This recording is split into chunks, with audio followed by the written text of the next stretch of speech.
todas y a todos, y gracias por venir, en especial al ponente, a don Carlos Jiménez, que ha interrumpido su descanso para estar en este segundo encuentro ya de la Asociación de Mujeres Universitarias de Marbella con la ONU o sus representantes.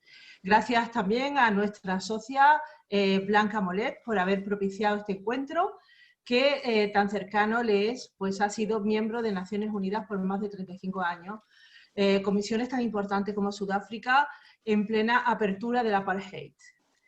La Asociación de Mujeres Universitarias de Marbella cumplió en 2019 10 años de implantación en nuestra municipalidad. Somos más de 140 socias de diferentes disciplinas universitarias, de nacionalidades, y esto es debido al carácter cosmopolita de Marbella. Hace 2 años recibimos la categoría de entidad de utilidad pública tras pasar unos estrictos controles de transparencia, de objetivos y de labor realizada. Pertenecemos a la Federación Española, a la Europea y a la Internacional de Mujeres Universitarias y estamos presentes en la ONU, como bien sabe Carlos Jiménez, con voz pero sin voto. En la actualidad trabajamos en Marbella con el objetivo de conseguir una sociedad más justa, con oportunidades para la mujer y el aprovechamiento de todos los talentos, independientemente de su sexo, para nuestra sociedad. Para ello trabajamos en la educación permanente y realizamos numerosas actividades culturales como cineforums, tertulias literarias, conferencias, seminarios, encuentros, veladas musicales.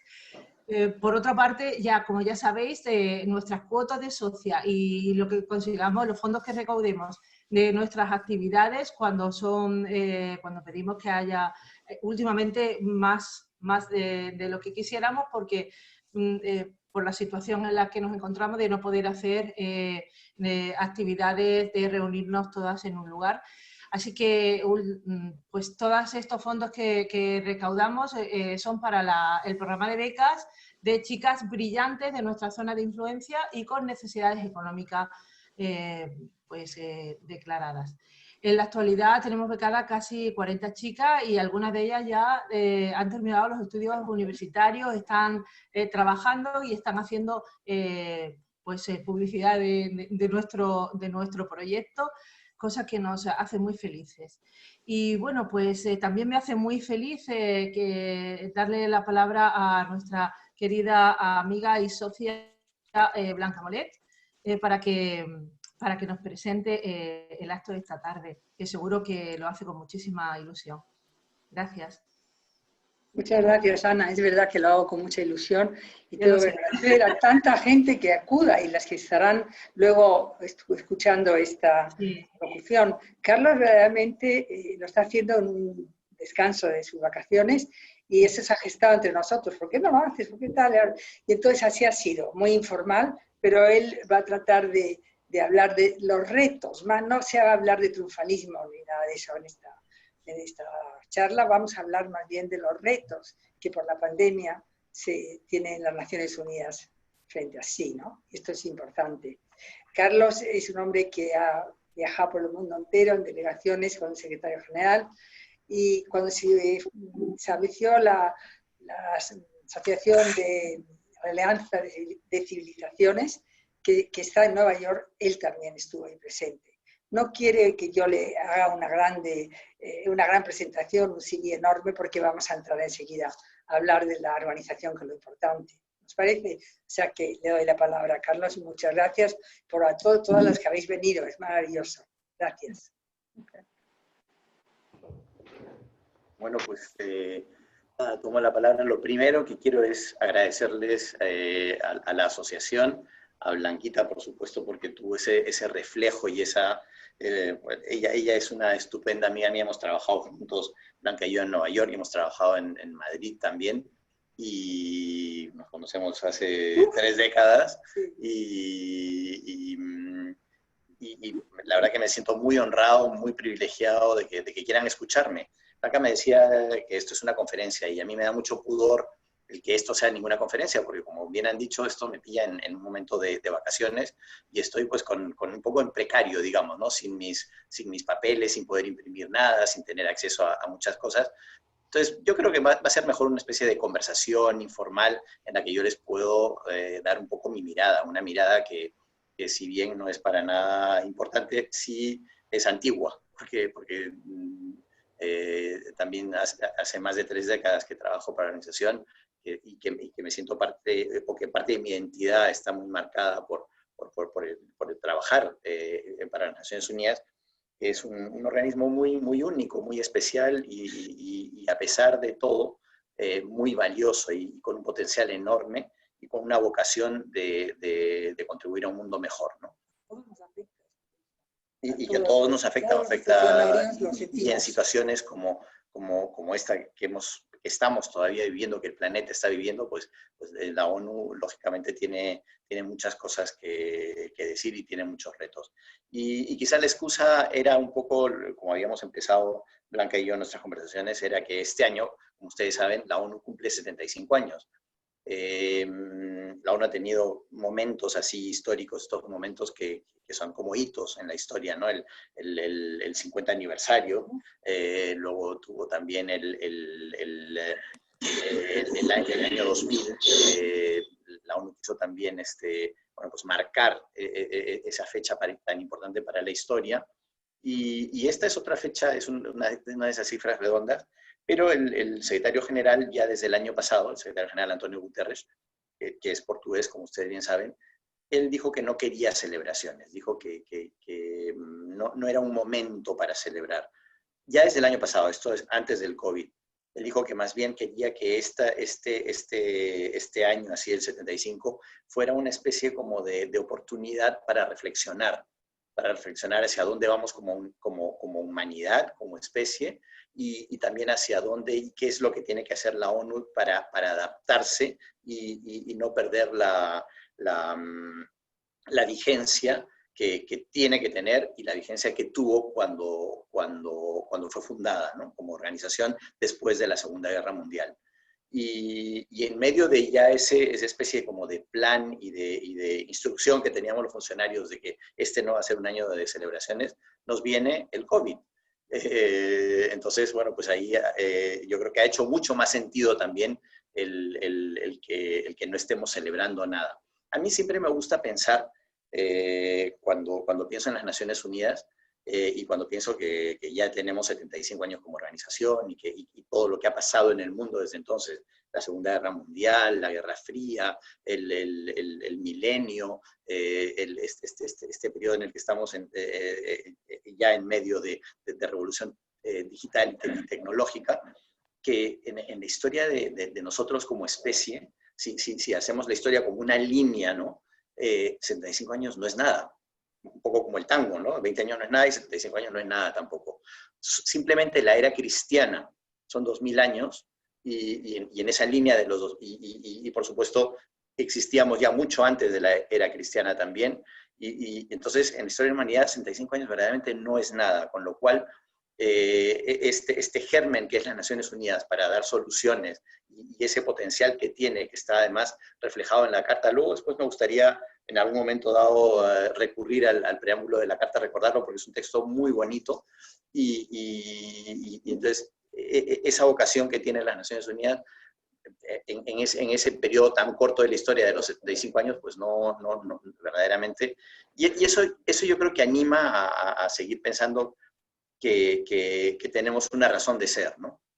Les voy a contar así a manera de anécdota simplemente que por razones del COVID, este año la Asamblea General, aunque todavía están en conversaciones y el presidente de la Asamblea General es el que está directamente negociando todo esto en el día a día, este año la Asamblea General y el periodo de la Asamblea General que se llama el debate general, que es cuando van los jefes de Estado a pronunciar sus discursos, no va a ser presencial. Van a enviar, se ha hecho ya una invitación a los jefes de Estado y de Gobierno de todos los Estados miembros de las Naciones Unidas a que envíen un vídeo. Entonces va a ser una ceremonia totalmente inusual, por primera vez en la historia, ¿no? en la que va a haber vídeos, pero no va a haber la presencia física. No va a haber periodistas tampoco. Este año la ONU no va a acreditar a periodistas.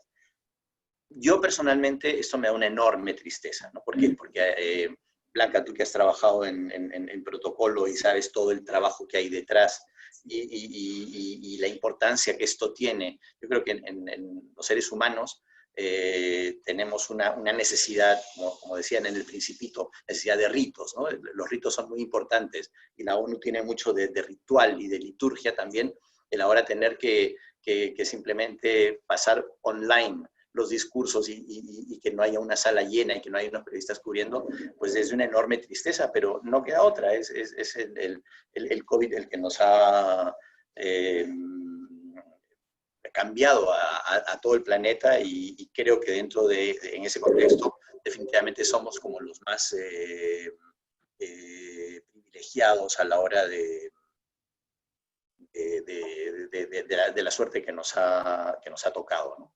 Porque en otras partes del mundo pues es una catástrofe, es una tragedia verdaderamente, ¿no? El secretario general había nombrado ya el año pasado a un chileno precisamente, que se llama Fabricio Hochschild, que era la persona que estaba encargada de dar respuesta a los retos de la digitalización, que se hiciera cargo también y que coordinara las actividades del 75 aniversario. Y habían decidido que querían hacer aprovechando este tiempo en el que vivimos de nuevas tecnologías y él quería lanzar una encuesta global y preguntarle a la gente cuáles eran sus preocupaciones, cuáles eran sus angustias, cuáles eran sus necesidades, cuáles eran sus temores, para, en base a las respuestas que se tuvieran, pues darle forma también a los cambios y a las reformas que siempre son necesarias en la arquitectura de una institución como la nuestra, ¿no? Porque lo que está claro es que si la ONU, digamos, nació para dar respuesta a ese momento trágico de la historia y que fue la Segunda Guerra Mundial, yo creo que ese gran fantasma, si bien no está desaparecido del todo, pero yo creo que vivimos en tiempos mucho más pacíficos, donde los conflictos territoriales no son ya no están digamos, tan activos y hemos conocido un periodo de paz en estos 75 años y se previno esa otra guerra mundial que fue la que originó la creación de la ONU. Tenemos unos retos en el que, y mira, me ha gustado mucho la introducción de Ana Eugenia, en el que decía que la vocación de la asociación de ustedes es el contribuir a una sociedad más justa. Porque yo creo que el gran reto ahora para las Naciones Unidas es la desigualdad. La desigualdad que hay en el mundo, la desigualdad de oportunidades, la desigualdad por razones de género, por razones de geografía, por razones de circunstancias, por razones de acceso a los mercados laborales, ¿no? Y ahí hay un paralelismo entre lo que había y los retos que ya teníamos y los que se han puesto de manifiesto y se han magnificado a partir de la aparición de este COVID. A mí me gustaría quizá, no sé, contarles, porque yo creo que es importante, los reflejos y las respuestas y los deberes que ha hecho las Naciones Unidas ante la aparición de este fenómeno, ¿no? Y de esta crisis, ¿no? El secretario general enseguida empezó bueno, él estuvo en Nueva York, él estuvo confinado, él iba algunos días a su oficina, había un pequeño grupo de personas que han estado yendo al edificio de la ONU y todos los demás en el resto del planeta hemos estado trabajando desde casa, haciendo este tipo de actividad que es el conectarnos por Zoom y por Teams y por la tecnología y haciendo mucho brainstorming y tratando de encontrar muchas respuestas a los retos que se iba presentando, pero él enseguida expresó muy claramente la preocupación que le generaba la situación de las mujeres, la situación de los migrantes, la situación laboral, la situación de los jóvenes, la situación de los niños, la situación de las personas con discapacidad, y también los contextos, ¿no?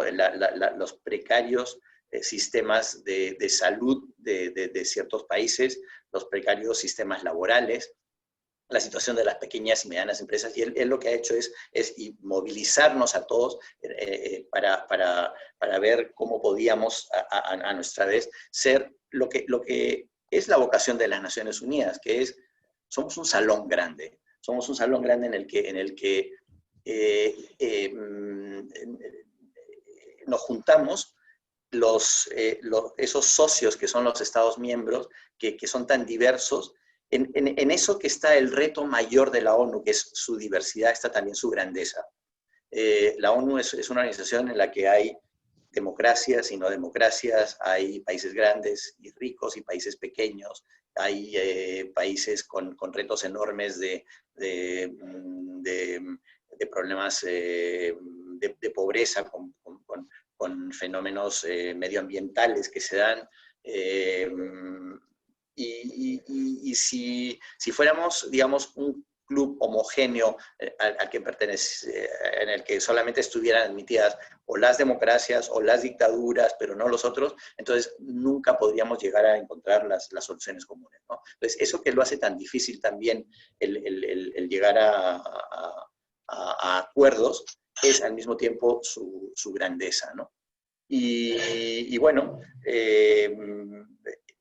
en eso, digamos, el secretario general ha estado muy activo dirigiéndose a la gente, escribiendo artículos de opinión que se han publicado en periódicos, juntando a los jefes de las agencias, preguntándoles a todos desde sus campos, a la agencia de los niños, a la agencia de la cultura, de la mujer, y por supuesto la OMS. La OMS ha tenido un protagonismo enorme y lo sigue teniendo. Y poca gente sabe, perdón, que la OMS es una agencia de la ONU. Solo algunas personas sí lo saben, pero la gran mayoría no. Como es la FAO, como es la UNESCO, son todas agencias de la ONU. Claro, nosotros somos una familia de agencias que se llaman así, las agencias especializadas. Y programas también, como la UNICEF y la CNUR. Sí, y son los que, de quienes él se ha nutrido para seguir dando estas respuestas a esa fragilidad, ¿no? Lo que está claro y que se ha puesto de manifiesto es que tenemos una enorme fragilidad. Está claro que si no reaccionamos en conjunto, muchas personas, habíamos estado logrando muchas cosas, ¿no? Pero muchas personas van a volver a pasar a una situación de pobreza extrema, y bueno, pues hay que estar como pendientes, ¿no? Él ha estado dando muchos datos, además que una de las cosas a las que se dedica la ONU es a la recopilación de datos, ¿no? Y nosotros manejamos las estadísticas que los Estados miembros nos proporcionan, y es ahí donde nos convertimos en una especie de espejo de la humanidad, ¿no? A mí siempre me gusta imaginar que la ONU es como un espejo que por un lado refleja la realidad que es el mundo y es la vida, y también un espejo que debería reflejar aquello a donde deberíamos dirigirnos cuando hablamos de esto que dice el preámbulo de la ONU, que es construir un mundo mejor. Y aquí quizá, no sé si me permiten, quisiera compartir con ustedes es el preámbulo de la carta fundacional, ¿no? Que es, y que dice así, ¿no? Que dice: nosotros, los pueblos de las Naciones Unidas, resueltos a preservar a las generaciones venideras del flagelo de la guerra, que 2 veces durante nuestra vida ha infligido a la humanidad sufrimientos indecibles, a reafirmar la fe en los derechos fundamentales del hombre, en la dignidad y el valor de la persona humana, en la igualdad de derechos de hombres y mujeres y de las naciones grandes y pequeñas, a crear condiciones bajo las cuales puedan mantener la justicia y el respeto a las obligaciones emanadas de los tratados y otras fuentes del derecho internacional, a promover el progreso social y elevar el nivel de vida dentro de un concepto más amplio de la libertad, y con tales finalidades, a practicar la tolerancia y a convivir en paz como buenos vecinos, a unir nuestras fuerzas para el mantenimiento de la paz y la seguridad internacionales, asegurar mediante la aceptación de principios y la adopción de métodos que no se usará la Fuerza Armada sino en servicio del interés común, y a emplear un mecanismo internacional para promover el progreso económico y social de todos los pueblos, hemos decidido aunar nuestros esfuerzos para realizar estos designios. Esto fue en el año 45, cuando se acaba la Segunda Guerra Mundial. Y esos dos pilares que tienen las Naciones Unidas, que son su Carta Fundacional y la Declaración Universal de los Derechos Humanos, siguen siendo enormemente válidos, ¿no? Es desde la perspectiva también de los derechos humanos que el secretario general ha pedido que las respuestas que se den a todo esto sigan siendo así. Esto es más una declaración oficial. Este es el funcionario de la ONU que les cuenta todo esto. Si me preguntan un poco mi opinión, yo creo que se han hecho bien los deberes. Yo creo que aquí ha habido la sensibilidad y el reflejo, como he dicho antes. Vivimos en tiempos muy complicados y el gran reto es: esto será escuchado, esto será practicado, vamos a salir de esta haciendo bien las cosas, o esto va a ser una oportunidad perdida y vamos a tener un retroceso. Yo no lo sé. Yo lo único que sé es que el potencial está ahí, la arquitectura está ahí, los instrumentos. La ONU es como les dije, es un salón, es un instrumento, es un mecanismo, y ya dependerá de nosotros como especie el hacer el buen uso de ese mecanismo o no. Y en esto ya es un juego de emociones en realidad, ¿no? Y es un poco de ver si a través de la bola de cristal. Yo creo que tenemos mucha información que a veces nos dice que la solidaridad está funcionando, que los buenos deseos están ahí, y a veces también tenemos indicaciones de que estamos desperdiciando grandes oportunidades, ¿no? Yo creo que esto es un poco la introducción que les quería hacer, en qué estamos y en qué nos pilla esto que era este hito en nuestra historia. Y bueno, quizás ahora podríamos pasar ya un poco más a un diálogo de preguntas en el que tanto Blanca como yo, porque como Blanca, tú has llevado mucho tiempo. Blanca me pasa aquí un papelito con me dice el veto. Sí, porque hablamos de la igualdad, este sí. es el caso excepcional. Bueno, claro, esa es una particularidad que tiene el Consejo de Seguridad. Eso fue decidido también en el año 45, de que para temas de seguridad, en vez de someter las decisiones a un proceso democrático en el que cada miembro de la organización tuviera el mismo poder de voto, que se iba a crear eso es como cuando, yo qué sé, decidimos ir al cine y delegamos en una familia grande de 15 personas, delegan en 2 o 3 la decisión de elegir y comprar las entradas y elegir la película. Lo que pasa es que lo que ha ocurrido yo creo que el veto está bien pensado. Lo que no está actualizado es aquellos países que ahora tienen el veto. Pero esa es una pescadilla que se muerde la cola, porque como los países que tienen el poder del veto pueden vetar el quererla reformar, todos los secretarios generales, yo he servido como tú, yo desde Pérez de Cuellar, o sea, Pérez de Cuellar, Boutros Ghali, Kofi Annan, Ban Ki-moon, todos han recomendado, indicado que eso hay que reformarlo, hay que actualizar esa foto antigua, y al final se estrella por ahí, ¿no? Hay mecanismos, y la Asamblea General podría tener también el mecanismo. Eso dependerá verdaderamente de la voluntad política, ¿no? Sí, la voluntad política, ¿no? Para conseguirlo, y yo creo que eso es... a día de hoy, pues hay una parálisis y una neutralización en ese sentido, ¿no? Carlos, yo tengo una pregunta.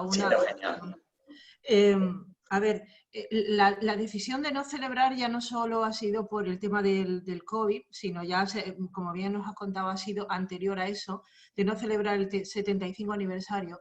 Y yo entiendo que la situación mundial no está en estos momentos peor que estaba en 1945, ¿no? Entonces, ¿cuál es realmente la razón? ¿Estamos un poco como frustrados y estamos tirando la toalla en el objetivo de construir un mundo mejor? No. O sea, lo que el secretario general quería decir es que no es tanto no celebrar, sino no es momento de que esto se convierta en una especie como de triunfalismo en el que vamos otra vez a publicitar las cosas buenas que hemos hecho hasta ahora, ¿no? Él quería que fuera sobre todo una invitación a la reflexión, ¿no? Y hacerlo más participativo, porque también el mundo ha cambiado, la digitalización y las nuevas tecnologías han cambiado la manera de funcionar el mundo, ¿no? Hay más participación, hay más seres humanos. Entonces, él ya había anunciado esto. No quería esta cosa triunfalista de vamos a aplaudirnos otra vez, vamos a hacer el recuento de todo lo bueno que hemos hecho. No, que esto sea una oportunidad de reflexión, ¿no? Ok. Cristina Malena tiene una aportación que hacernos. A ver, Cristina. Sí, no, que yo quería hacer una pregunta. Sí, lo que decía Carlos, que el tema de la desigualdad en el mundo es uno de los grandes retos para las Naciones Unidas y en realidad para todas las sociedades. Pero que yo quería hacerle ir para un poquito más hacia otro tema, y es que de alguna manera las Naciones Unidas siempre nos tienen la imagen de los cascos azules. En este momento hay conflictos armados en el mundo, y entonces yo quería saber, y hay conflictos no armados, pero que son muy serios, como por ejemplo el caso de Irán, el retiro de Estados Unidos del Tratado de Armas Nucleares de Irán, etc. Y el conflicto del Yemen. ¿Cuál es la actitud en este momento? ¿Cuál es la prioridad para Naciones Unidas? ¿Cuál es el nivel que tiene de participación Naciones Unidas en los conflictos? Y como esa actividad anterior de mantenimiento de la paz sigue siendo tan relevante como lo era antes. Absolutamente, y eso es digamos, la ONU ya sabes que tiene 3 pilares, ¿no? Los derechos humanos, el desarrollo y el mantenimiento de la paz. Y eso no ha cambiado, ¿no? Y además la interconexión que hay entre todos ellos también, ¿no? El Consejo de Seguridad ha seguido trabajando este tiempo de manera no presencial, o sea, ha seguido teniendo una presidencia rotativa. Cada país que le ha tocado durante el mes ha seguido organizando y ha seguido con su agenda de temas en los que se han reunido, como nos estamos reuniendo nosotros ahora, ¿no? Y eso sigue, eso lo que pasa es que cuando yo digo que, o sea, no es que haya dejado de ser importante, pero sí se ha puesto en manifiesto esto que decía yo, que es la desigualdad el reto mayor, ¿no? Y después de esa desigualdad, yo creo que en este siglo XXI, en el que ya hemos avanzado 2 décadas, hay también dos cosas que son la que nos caracteriza a nuestros días, ¿no? Cuando la historia pase y los historiadores vuelvan a nuestros días, yo creo que lo que van a ver ahí, claro, es la crisis climática, ¿no? Vivimos en un momento en el que estamos forzando al planeta y encima con el COVID lo hemos visto, todos hemos estado viendo maravillados como esto que nos pasaba a nosotros, esta situación de tener que detenernos y quedarnos en casa, y por lo tanto no seguir en actividades que por otro lado ha tenido un impacto terrible en la economía, pero en el planeta ha tenido un impacto muy positivo. Entonces eso confirma esa crisis climática que nos caracteriza. Y lo otro es la transformación digital, que si bien es una fuente de oportunidades y también es un reto porque puede crear y está creando ya también paralelamente una brecha y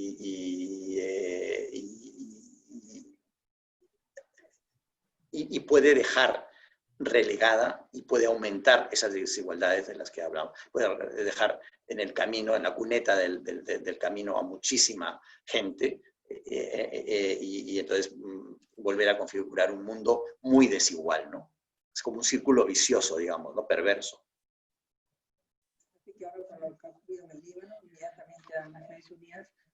No se oye, Blanca, no se oye bien. Perdón, le estaba recordando a Carlos que ahora que ha ocurrido esta tremenda tragedia en el Líbano, inmediatamente, no se oye. Sí, ahora ya mejor. Bueno, que inmediatamente se ha organizado una asamblea de donantes, y en medio de esta, que a las Naciones Unidas no le pagan los Estados miembros su cuota, que es gravísimo, pero a pesar de todo, ellos han inmediatamente respondido a la tragedia del Líbano y hay una asamblea de donantes. Están esperando que lleguen, pero claro, los Estados miembros están en una situación muy difícil ahora, en sus propios países, ¿no? Pero las Naciones Unidas no va a desaparecer, Carlos. No va a desaparecer. Bueno, el instrumento, ¿no? ¿Alguien tiene una pregunta? No sé si tiene alguien alguna pregunta, pero yo tengo una curiosidad muy grande con respecto a los funcionarios de Naciones Unidas, a las personas que van a trabajar en los conflictos y me gustaría saber hasta qué punto os implicáis emocionalmente, hasta cuánto se puede sufrir o si os insensibilizáis ya en pro del trabajo, del servicio que tenéis que hacer. ¿Cómo se lleva todo esto? Mira, a mí siempre me gusta decir que la ONU tiene una mística y la gente que trabaja en las Naciones Unidas lo hace porque está motivada por esa mística, ¿no? Yo la gente que he conocido en mi vida, mis colegas, como tendrás ahí toda la gama, ¿no? de personas con diversos intereses, pero al final uno toca la puerta de las Naciones Unidas porque sí que te interesa el querer ser parte de ese trabajar por un mundo mejor, ¿no? Y en concreto en el aspecto de las misiones de paz, porque hay profesionales de ese campo, ¿no? Yo me dedico, por ejemplo, al campo de las comunicaciones. Yo no he participado nunca en una misión de paz. Pero Blanca sí, ahí yo creo que lo testimonial es lo que puede servir, ¿no? O sea, ¿cómo gestionaste tú, Blanquita, tú emocionalmente, porque esa es un poco la pregunta, el estar en la misión, ¿no? O sea, yo creo que... Es muy difícil porque sí se sufre, sí se involucra uno con la gente, ¿no? Y no hay más remedio que hacerlo y estar orgulloso de hacerlo, además. Pero yo creo que hay testimonios como personas hay. O sea, pero lo que ocurre en las Naciones Unidas, que es muy interesante, es que somos todos iguales. No hay un jefe. Ahí tenemos nuestras dietas y se acabó. El jefe es uno más. Eso es muy bonito porque participamos todos, ¿no? Igualmente. No somos una empresa que está vendiendo Coca-Colas. No. O sea, no estás ahí para competir, no sé si me explico bien, cuántas ventas vas a hacer, ¿no? Es muy interesante ese sentimiento que se tiene, ¿no? Si se involucra uno, claro que sí. Yo sufrí muchísimo en África y en Guatemala, que es un país pobrísimo, y también en Camboya. Camboya fue tremendo. Llegamos a trabajar 70.000 personas, ¿sí? No de Naciones Unidas solamente, la OEA, la Unión Europea, muchísimo. Muy interesante esa parte. Ok. Graciela quiere tomar la palabra. Y Eloísa también, me parece, ¿no? Eloísa también. Eloísa también, no la veo. Ah, y Marité también, de acuerdo. Y Eloísa también, ok. Me gusta más. Yo tengo una pregunta. Sí, gracias. Desde hace muchos años me da vuelta en la cabeza que proponemos la igualdad y demás. O sea, esto es lo que propone Naciones Unidas. No, la ONU en realidad lo que propone es el acabar con la desigualdad. Acabar, vale, acabar con la desigualdad. Llevas razón. Pero aquí hay un tema, cuando hablamos de países. O sea, ¿por qué algunos países son más iguales que otros? Ya es lo que preguntaba antes Blanca, ¿no? ¿En qué sentido? En el sentido de que su voz es más escuchada que otras. En el sentido de que algunos aportan muchísimo más capital, dinero a la ONU que otros. Esto supuestamente lo entiendo. Pero Sí, el prorrateo, digamos, de las... Sí. La estructura no es de un conjunto de gente como somos ahora nosotros, todos los que estamos. O sea, nos hemos involucrado porque queremos saber o queremos, o lo que sea, cuál sea la razón del encuentro. Aquí no hay algunos más iguales que otros, pero en Naciones Unidas sí. Es un poco lo que dije yo antes, ¿no? O sea, en su diversidad, que plantea muchos problemas, está también su grandeza. O sea, la ONU se crea con la vocación de incluir a todos los países del mundo para resolver los problemas globales. Dentro de esos tres pilares que dije antes, en las tres áreas que son el desarrollo, los derechos humanos y el mantenimiento de la paz. Y los países, por naturaleza, son distintos, porque les ha tocado distintas geografías, porque tienen historias distintas, porque hay países que ya estaban y otros que llegaron después, hay países que eran colonias y la ONU en los primeros 10 y 15 años de su historia, su gran trabajo y su gran reto fue justamente que el mundo sufriera o viviera un proceso de descolonización, que eso conectaba con la historia fue como fue, digamos, ¿no? Las potencias europeas que colonizaron y luego esas colonias crecieron y reclamaron sus independencias, y entonces, o sea, no es que la ONU, no es que en la ONU haya países que sean menos iguales, sino que en nuestra condición humana y nuestra diversidad nos hace no iguales, ¿no? Lo que tenemos es que para dejar de lado las desigualdades es tener el acceso todos a ese mismo salón para que nuestro punto de vista o su punto de vista sea tenido en cuenta, ¿no? Esa es un poco la filosofía que hay detrás de ese mecanismo, ¿no? Entonces, la ONU no es un club de democracias, no es un club de países ricos y poderosos, no es un club de países pobres. La ONU es eso, es la Organización de las Naciones Unidas. Y cada nación aporta su bagaje y sus características, ¿no? Y como digo, o sea, ¿por qué hay países que son más ricos que otros? Pues o porque hay países donde la gente tiene un nivel de educación mayor que otro, donde se practica la democracia, pues por todos los factores, por factores geográficos, factores religiosos, factores históricos, pero eso no quita que no puedan sentarse juntos a reunir y a decidir sobre los problemas que afectan a todos los demás, ¿no? Esa es la explicación detrás, pero la primordial es que como especie somos diversos. Bueno. Y esa es nuestra grandeza. Sí. Eloísa, si quieres, puedes... un segundo. El audio. Oh, sorry. ¿Puedes hablar ya? ¿Ya? ¿Me oís Sí. ahora? Sí, Bueno, Carlos, yo voy a abundar un poco en el camino que ha iniciado Graciela con lo de la igualdad. A mí hay una cosa que me llama poderosamente la atención, sí. Y es por qué hay resoluciones de la ONU que no se cumplen nunca, y todos tenemos en mente países que son recalcitrantemente no cumplidores, y Me pregunto dos cosas. Una, si no crees que de cara al exterior eso crea una sensación de desigualdad tremenda, porque a unos coercitivamente se les hace cumplir y a otros se mira para otro lado. Y después la otra pregunta sería, ¿dentro de la ONU tenéis algún departamento que esté trabajando siempre, no importa que la resolución incumplida lleve 15 años sin cumplirse, esté trabajando siempre en un camino para que se vaya a cumplir?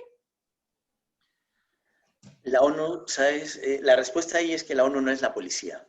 La ONU tiene resoluciones que en el fondo son recomendaciones que luego corresponde al poder, a la voluntad política de los Estados miembros el llevarlas a término y el implementarlas o no. O sea, la ONU no es, no tiene ese poder que tienen los estados de que cuando se legisla sobre algo y no se cumple, poder ejercer la sanción o la imposición de aquello que se manda. Las resoluciones son recomendaciones. Y esa es la gran incoherencia. Estoy de acuerdo contigo cuando dices que para la mayoría de la gente es muy difícil entender esto, porque los mismos estados que votan a favor de esas resoluciones y que se aprueban y que terminan en unas narrativas muy bonitas, son los mismos que después se niegan o no quieren o tienen mecanismos o boicots internos que los llevan a no cumplir con eso por lo que votaron, ¿no? O sea, esa es la incoherencia propia Claro. pero es así el mecanismo, digamos, ¿no? Ya. ¿Sí? ¿Y tenéis alguien trabajando desde dentro o una vez que se dicta una resolución o una recomendación, como has dicho, al cabo del tiempo se olvida y ya no se va a hacer cumplir nunca más? Todo depende también de si sigue habiendo el interés de los Estados. O sea, la Asamblea General lo que hace es recoger lo que los países le dicen que quiere que en lo que trabaje y en lo que ejerza sus mandatos. ¿No? Bueno. Entonces, todos los años se recibe todas las propuestas, ¿no? y se hace la agenda del año para la Asamblea General y las propuestas, o sea, lo que se llaman las propuestas de resolución, ¿no? Las draft resolutions, y luego se someten a votación. Sí. Entonces, duran y lo que hace la Secretaría de la ONU es recibe el mandato en tanto cuanto la Asamblea General se lo da. Bueno, muchas gracias, Carlos. No sé si te ha quedado claro un poco el... Vamos a ver, es que yo creo que una misión de paz no es solamente los cascos azules cuando haya sangre, por decírtelo gráficamente, sino una misión de paz también es que se cumplan las resoluciones que en ese momento se han juzgado justas para todas las partes, porque si no es un poco como, bueno, van de bomberos, pero después del problema de fondo, ese problema que lleva generaciones ahí, como que nadie se ocupa. O sea, para que una misión de paz se establezca, hace falta primero la voluntad política, hace falta que el mecanismo de creación de la misión de paz se dé, pero luego hace falta dotarla de los recursos. Y son los Estados miembros los que dotan de recursos. Cuando una misión de paz, por muy mandato que tenga, por muy resolución que tenga, y por muy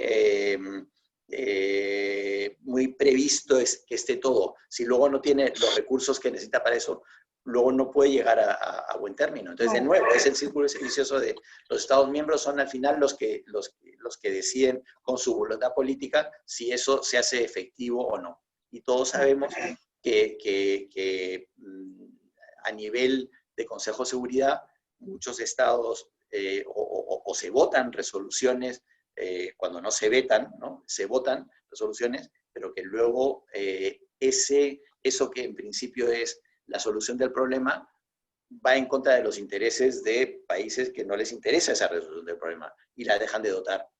Entonces, ahí nosotros nos vemos en medio, o sea, es verdad que nosotros como institución somos los que sufrimos el prestigio porque nos deja sin credibilidad frente a la opinión pública, pero en realidad estamos metidos en ese fuego cruzado, ¿no? En el que ustedes los de la ONU no han hecho, y efectivamente tienen razón, no hemos podido hacerlo, pero porque no hemos tenido los recursos que tienen que venir de los Estados miembros, ¿no? De acuerdo, perfecto, gracias. Gracias, Eloísa. Ahora vamos a dar la palabra a Maritemer. Sí. ¿Ya? Sí. Bueno, gracias. Gracias, Carlos. Yo quisiera pues, saber si es posible hacer un ejercicio mental y pensar, bueno, si la ONU no existiera, si tuviéramos que crear hoy una ONU ante los retos que tenemos, ¿cómo se crearía esa ONU? ¿Cuáles serían las características que tú le pondrías a esa organización? Mira, te voy a responder manipulando un poco mi respuesta, en el sentido de que, y esto no es algo que me estoy inventando yo, digamos, ¿no? Pero la respuesta que tendría que tener una institución del calibre de la ONU, si la ONU desapareciera, sería una institución en la que tuviera que tener en cuenta cómo, y la visión que tendría que tener es una visión en la que tendría que identificar cuáles son, digamos, los grandes retos de la humanidad. Y los grandes retos de la humanidad, que pueden ser muchísimos, pero así los más básicos, los más elementales son la alimentación, la salud, el acceso al agua, el trabajo decente, la seguridad social, los derechos humanos y las aspiraciones básicas. Entonces, esa nueva ONU que se creara, que se llamara como quisieran que se llamara, ¿no? Tendría que tener en cuenta esos retos, ¿no?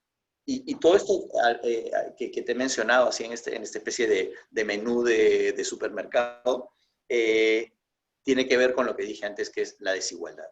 Y todo eso enmarcado dentro de los dos retos que son los que nos están caracterizando en nuestro momento histórico, que es la crisis climática y la digitalización. Entonces, esa ensalada con todos esos elementos es lo que tendría que ser, y es lo que está hacia donde está yendo, y es precisamente, no estamos destruyendo la ONU para construir una nueva institución, pero sí estamos aprovechando el 75 aniversario para pensar sobre esto y ver con qué ensalada nos quedamos. No sé si he sido claro, digamos. Sí, no, algo más, yo no sé, algo más mirando hacia ese futuro que se nos está viniendo con la crisis climática, con el potencial de inmigración enorme. Yo no sé si es esta ONU como está, es capaz de sobrellevar y de conducir. Tiene toda la arquitectura necesaria para sobrellevar y conducir. Eso te lo puedo decir. Okay. Con su sistema de agencias, con su secretaría, otra cosa es que después exista la voluntad política. Y además vivimos, y esto ya es una percepción mía muy personal, vivimos tiempos de mucha confusión porque la digitalización también yo creo que contribuye a difuminar todo mucho, ¿no? Entonces, sabemos cuáles son los retos, sabemos cuáles serían incluso las respuestas a esos retos, pero es muy difícil el implementarlo. Ese es el gran reto, ¿no? De cómo vamos a salir de esta. Pero en la arquitectura de la ONU presente, ¿no? Están los elementos, están los instrumentos para hacer frente a todo esto.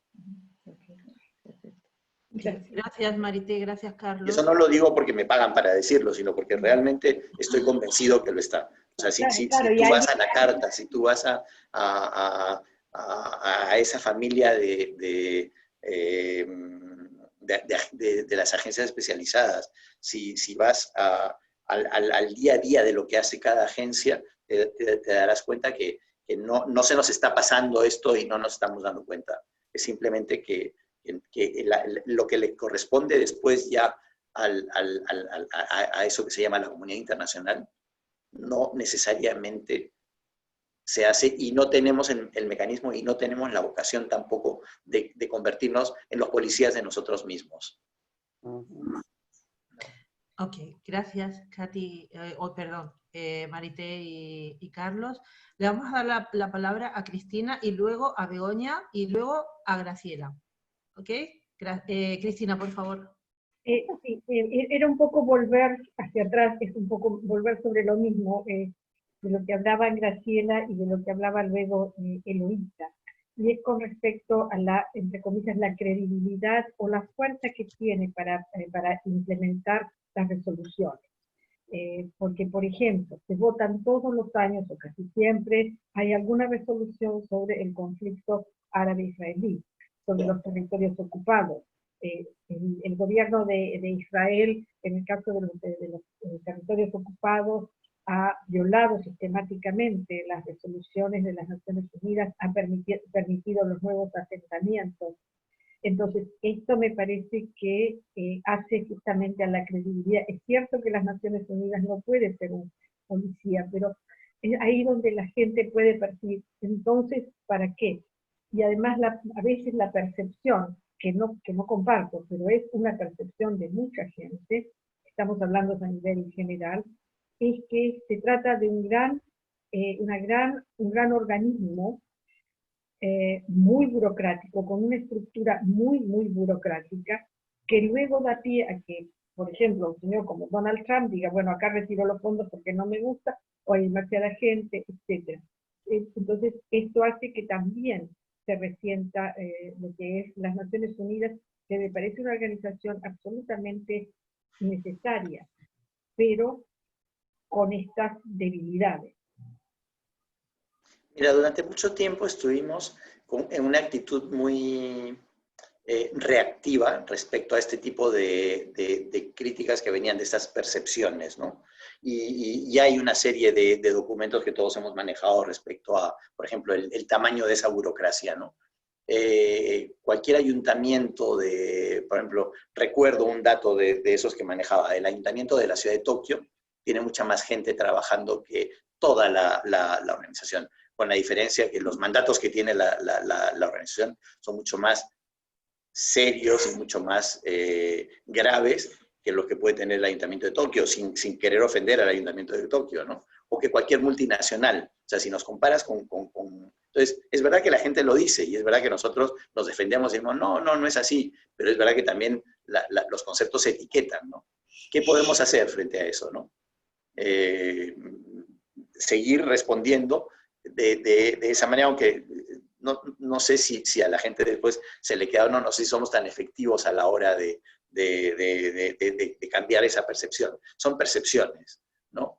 Yo creo, así como esa es una percepción, la mía personal y desde mi pertenecer a la organización es que para los mandatos que tenemos y para los mandatos que recibimos cada vez más frente a los retos que van surgiendo, somos insignificantes, somos pequeñísimos, ¿no? O sea, y además el dinero que se mueve, por ejemplo, para resolver problemas de paz en sitios como Oriente Medio, o sea, lo que cuesta una misión de paz, por ejemplo, ¿no?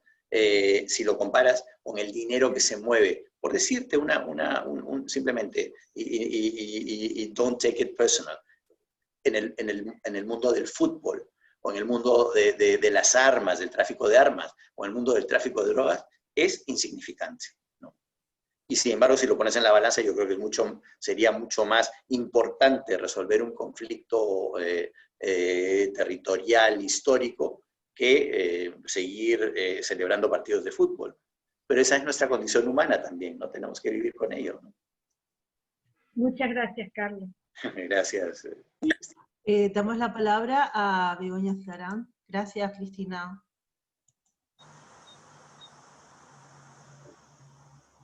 Wait a minute. Momentito. No se te oye. No te oímos. Es que no se le puede activar el audio. ¿Alguien más le está dando? ¿Le estará dando ella y yo a la vez? A ver, Begoña, no le des. No le des, Begoña, que le voy a dar yo. Ahora, ¿no? No. ¿Nada? No se le activa el audio. ¿Puedes hacer algo, Graciela? Audio. A ver ahora. Ahí. No te muevas. Cuando he puesto el nombre se conoce que se ha cerrado antes. Bueno, decía a Carlos que muchas gracias por esta información que nos estás dando, pero como miembro de AMUN y puesto que nosotras pertenecemos a la ONU, aunque no tenemos voto, solo tenemos voz, ¿cuál es el compromiso que adquirimos con esa voz que tenemos? ¿A qué nos comprometemos? Porque el estar yo en esta reunión esta tarde es que quiero saber, como miembro de AMUN, yo qué tengo que hacer, qué puedo hacer, porque si los retos que la propia ONU es difícil salir de ellos, de los retos que tenéis, nosotros que somos un granito insignificante, que solamente tenemos una voz, ¿qué voz es la que tenemos? ¿A qué nos comprometemos? ¿Me podrías explicar un poquito? Mira, yo me imagino que cuando dices que tienen una voz, se refiere a que tienen el estatuto consultivo con el ECOSOC, ¿verdad? Exacto. O sea, es eso a lo que se refiere, ¿no? Sí. Vale. Bueno, pues el estatuto consultivo es eso, es un estatuto, es un estatus que la ONU le otorga a las asociaciones de la sociedad civil para escucharlas, para poder tener la temperatura de lo que está pasando en el mundo. Entonces la ONU recurre a ustedes en sus reuniones y en sus discusiones y en su identificación de retos para que ustedes le den la temperatura. Entonces por eso organizan esas reuniones anuales donde cada uno tiene la oportunidad de ir con su lista de preocupaciones, de inquietudes, desde las distintas perspectivas y miradas. Desde, yo qué sé, poblaciones indígenas, hasta asociaciones de mujeres, hasta empresarios, hasta... y eso le sirve a la ONU para cuando el secretario general, por ejemplo, dice que me preocupa el estado de la salud, me preocupa el estado del agua, me preocupa el trabajo decente, me preocupa, lo pueda decir basado en lo que ha escuchado asociaciones como AMUN y como tantas de todas partes del mundo. Y es ese estatuto consultivo, es como los que le dan la temperatura de lo que pasa en el mundo, ¿no? Y eso tiene se ha articulado perfectamente bien y todos los años hay las reuniones a las que asisten o delegan o incluso dentro de las asociaciones se forman, todas las asociaciones de mujeres se juntan y deciden qué es el mensaje que van a enviar ese año en concreto y hay unos mecanismos, ¿no? de organización, de logística, digamos, ¿no? O sea que ese es el rol, cuando efectivamente eres parte de las Naciones Unidas en tanto que ciudadana y en tanto que miembro de AMUN, pero tienes un estatuto en el que se te consulta para que el secretario general pueda tener una mayor visión, lo más global posible, de todos los problemas que nos afectan como humanidad, ¿no? Perdón. Muchas gracias. ¿Podría decirme también el Estado Vaticano, que también tiene voz pero no tiene voto, en qué... Sí, porque es miembro observador. Es un observador. Sí. Y el miembro observador, ¿qué se diferencia de lo que somos nosotros, AMUN? No, mira, las Naciones Unidas es un club de naciones. Sí. En ese club de naciones hay lo que te expliqué, la invitación a organizaciones de sociedad civil para que le den la temperatura al secretario general. Y dentro de lo que es el Club de Naciones hay los Estados miembros de pleno derecho y los observadores, que son muy pocos. O sea, da las características del Estado Vaticano, que es muy particular en sí mismo, digamos, ¿no? Y ya en la comunidad internacional el Estado Vaticano, por un lado, es efectivamente un Estado, pero también es una confesión y también es pues tiene ese estatuto particular como de observador, ¿no? ¿No hay ninguna confesión religiosa? No, pero ya no, no. Sí, perdón. No hay ninguna confesión religiosa que esté en la ONU. Ninguna. confesión religiosa. No. Bueno, la Orden de Malta, me parece. La Orden de Malta también tiene el estatus de miembro observador. De acuerdo. Sí. Muchas gracias. Bueno, Graciela. Porque tampoco hay ninguna otra confesión religiosa que tenga un Estado, que sea al mismo tiempo confesión y Estado. Esa es la particularidad del Vaticano, digamos, ¿no? Claro. El Papa es el jefe de una confesión, ¿no? El líder de una confesión, pero también es un jefe de Estado, ¿no? Cosa que no pasa, por ejemplo, no hay o sea, el presidente de Israel no es necesariamente el jefe de la confesión judía, ni hay un Estado que sea confesión musulmana, por ejemplo, ¿no? O sea, es una característica particular del Vaticano esa. Graciela, por favor. Me parece todo súper interesante. Hay un punto que me llama mucho la atención. Tú has hablado de una supuesta ONU creada ahora, supongamos. No, yo no hablé de eso. Bueno, fue una Marité. pregunta. Y fíjate, me ha llamado la atención que en la enumeración que haces, ¿Sí?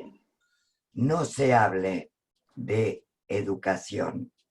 Yo creo que el 70% de los problemas del mundo pasan por la falta de educación. O sea, tenemos países con un 70% de gente que no sabe leer ni escribir. África está en estado lamentable, pero América Latina ha sufrido un retroceso infernal en los últimos años. No hablamos de Europa y Estados Unidos, que también, pero yo creo que la falta de educación Tienes toda la razón, eso me faltó en la lista. Pero es básico para mí. Sin educación... Sí, no, absolutamente. No como estábamos hablando, digamos, de un potencial, yo hice incluso lo llamé la lista del supermercado, si te das cuenta, ¿no? Pero en esa lista se me olvidó, puse la mantequilla y no puse el pan, lo siento. Es que el pan es ese para mí. Mea culpa. No, es que siempre... Es importantísimo, estoy totalmente de acuerdo contigo. Es que no encuentro por qué, por ejemplo, ni siquiera la UNESCO o alguna de las asociaciones que tiene Naciones Unidas presiona sobre el tema de educación. Organismos. ¿Cómo? Pero sí se hace también, ¿eh? O sea, es una de las prioridades, te lo aseguro. No lo veo nunca, por eso te preguntaba. Sí. Ok, gracias. Gracias. Dime. Yo tengo una duda, Carlos, y es cuando algo se debate en la ONU es porque hay un organismo o un equipo de detección de problemas que llevan ese problema a la discusión, o porque estos organismos como las asociaciones y todo esto presentan un problema y se determina que debe ser estudiado en asamblea. Te voy a contestar con 3 sí. Sí. Todo sí, ¿no? O sea, todo sí. O sea, cuando algo, claro, como estamos hablando de abstracciones, ¿no? Pero algo se debate en la ONU es porque los Estados miembros lo llevaron a la Asamblea General, porque el secretario general lo detectó gracias al Instituto Consultivo o porque surgió un problema también en temas, por ejemplo, de paz y seguridad, si surge un conflicto, entonces ahí hay también unos mecanismos que tiene la ONU de detección, ¿no? Entonces, digamos, el cómo se accede a que un tema se convierta en un tema de las Naciones Unidas depende de 50.000 factores y todos son válidos, digamos, ¿no? Por ejemplo, cuando proclaman, nosotros tenemos ese mecanismo que ustedes conocen muy bien, que es el de los días internacionales, ¿no? La ONU tiene casi 60 días internacionales a lo largo del año que están dedicados a llamar la atención, a sensibilizar, a concientizar sobre... De la amabilidad, Rocío. ¿Ah, sí? ¿Cómo?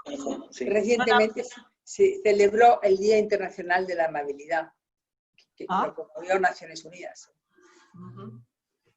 Mira, eso yo no... El Día Internacional de la felicidad. De la amabilidad. No sé, supongo que tendrá que ver con la educación de la que hablaba antes, Graciela. ¿Cómo? ¿Cómo? Que digo que tendrá que ver un poco con la educación de la que hablaba antes Graciela. Es que es cierto que todo tiene que ver con educación. Sí. Hasta el tema medioambiental tiene que ver con educación. Totalmente, totalmente. Hay una cosa que me gustaría a mí que Carlos nos explicara, porque nos incumbe a nosotras también por el Cineforum. Él lleva el cine ONU, ¿no? ¿Lo llevas? Bueno, no lo llevo yo, no. Nosotros tenemos una actividad muy bonita, yo asistí. No sé si ustedes saben, yo estoy en una oficina regional que está en Bruselas. Es una oficina que cubre 23, me parece, son 23 países de Europa Occidental, excepto Suiza y Austria. Pero todo lo demás, digamos, si trazamos una raya en Europa desde Austria hacia la izquierda y nos vamos hasta Islandia, mi oficina cubre todo eso para el tema de las comunicaciones y la información pública. Y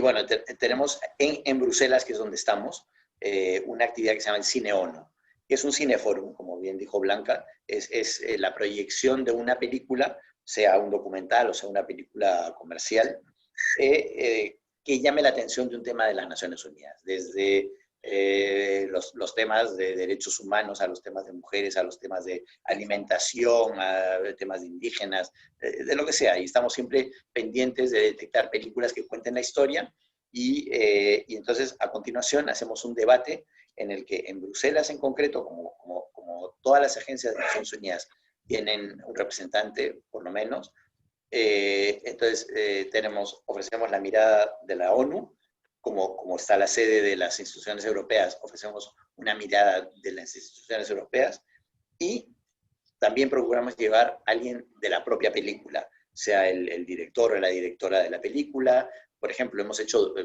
la proyección de documentales de personas como Jane Goodall, que ustedes saben quién es la primatóloga, y la hemos traído a ella y ha venido y se dirigió al público también. Y eso mismo lo hacemos. Entonces, yo sí estoy a cargo del Cine ONU en España.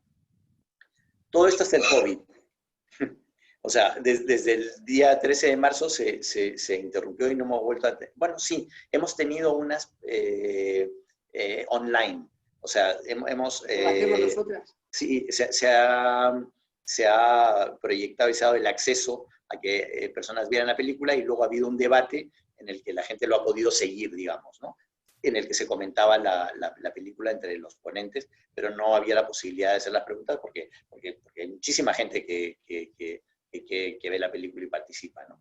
Pero si les digo la verdad, bueno, ninguno sabemos qué características va a tener la vida a partir de ahora, en qué va a consistir eso que se llama lo de la nueva normalidad, ¿no? Entonces, estamos en compás de espera a ver por dónde van a ir las tendencias y si podremos volver a ir al cine a ver una película y escuchar un debate a continuación. Y si la gente que hizo esa película va a poder acercarse a Bruselas o a Madrid o a donde... O sea, en situaciones normales hubiera dicho, podemos organizarlo en Marbella si quisieran también, ¿no?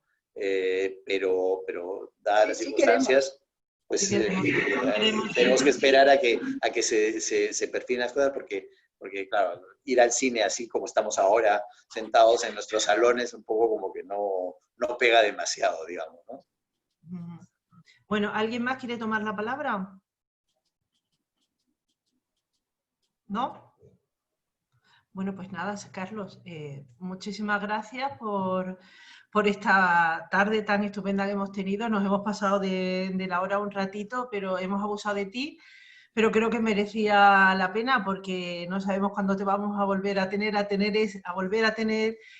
me encanta venir a Marbella y soy yo el que les agradezco verdaderamente que me escuchen y que les interese. Perdón, Carlos, a este encuentro ya le hemos llamado segundo encuentro. Eso es una promesa de que va a haber un tercero y un cuarto. Eso esperamos. Encantado de la vida. Muchísimas gracias. Y nada, la verdad gracias, Blanquita, por haber tenido tú esta idea. Y sí, para mí es es un orgullo primero el trabajar donde trabajo. Creo que soy muy afortunado. Marca de por vida. Sí, sí, yo creo que sí. Y entonces todo lo que sea compartir eso y bueno, pues contribuir a despejar dudas. Ustedes son una audiencia sumamente fácil y amable y apasionante. Y ya el interés que tienen también conmueve mucho, ¿no?